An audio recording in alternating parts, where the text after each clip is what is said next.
నిజామాబాద్ జిల్లా ధర్పల్లి మండలం కేంద్రంలో తెలంగాణ గ్రామీణ బ్యాంకు నూతన భవనాన్ని టీజీపీ రాష్ట్ర చైర్మన్ శోభా రిబ్బన్ ప్రారంభించారు. జ్యోతి ప్రజ్వల చేసి లక్ష్మీదేవి చిత్రపటానికి పూలమాల వేసి ప్రత్యేక పూజలు నిర్వహించారు. అనంతరం ప్రజలతో సమావేశం ఏర్పాటు చేశారు. ఇన్సూరెన్స్ కట్టి ప్రమాదవశాత్తు చనిపోయిన కుటుంబాలకు 20 లక్షల రూపాయలు, 10 లక్షల రూపాయలు చెక్కుల్లో ఆమె పంపిణీ చేశారు.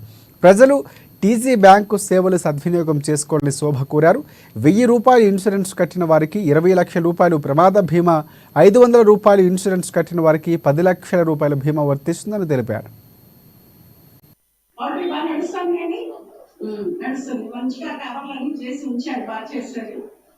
అలాగే మనకి లైఫ్ స్టాక్ మిషన్ కింద 10 గేదెలు పెట్టుకుంటామన్నా ఏది అన్నా సరే మీకు ఎలా తెలంగాణ గ్రామీణ బ్యాంక్ మీతో పాటు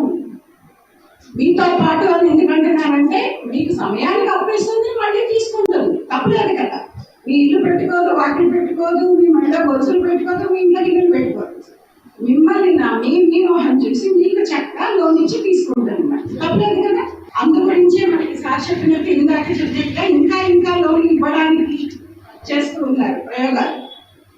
మన నవీన్ గారు చెప్పారు 50,000 లోన్ వరకు మహిళా సంఘాల్లో కరెక్ట్గా కట్టుకుంటున్న వాళ్ళకి ఇండివిజువల్గా ఇప్పటిదాకా గ్రూప్ బలం మీద ఇస్తూ ఉన్నారు. 10 మంది కలిపి కట్టుకుంటే ఇస్తూ ఉన్నారు. అలా కాకుండా ఇప్పుడు ఎవరికి వాళ్ళు అంటే ఏంటంటే ప్రతి మహిళని కూడా ఒక బిజినెస్ ఉమెన్ కింద చేయాలి. సో మొత్తం బ్యాంక్ లెవెల్ మాట్లాడుకుంటే 30,000 కోట్ల బిజినెస్ చేస్తున్నారు మన బ్యాంక్. తెలంగాణ చిన్న బ్యాంక్ కాదు.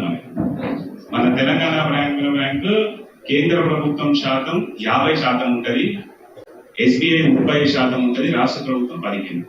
సో ప్యూర్లీ గవర్నమెంట్ సంస్థ. మీరు మీ చుట్టాలకి, మీ ఫ్రెండ్స్ కి చెప్పాల్సింది ఏంటంటే తెలంగాణ గ్రామీణ బ్యాంక్ ప్రైవేట్ కాదు, ఏది కాదు, గవర్నమెంట్, ప్యూర్ గవర్నమెంట్ సంస్థ. ఇప్పటికీ కొంతమంది ప్రజల అవగాహన లేదు. తెలంగాణ గ్రామీణ బ్యాంక్ మామూలుగా ప్రైవేట్ అనుకుంటున్నారు. ఇట్స్ నాట్ ప్రైవేట్, ఇది ప్రైవేట్ కాదు.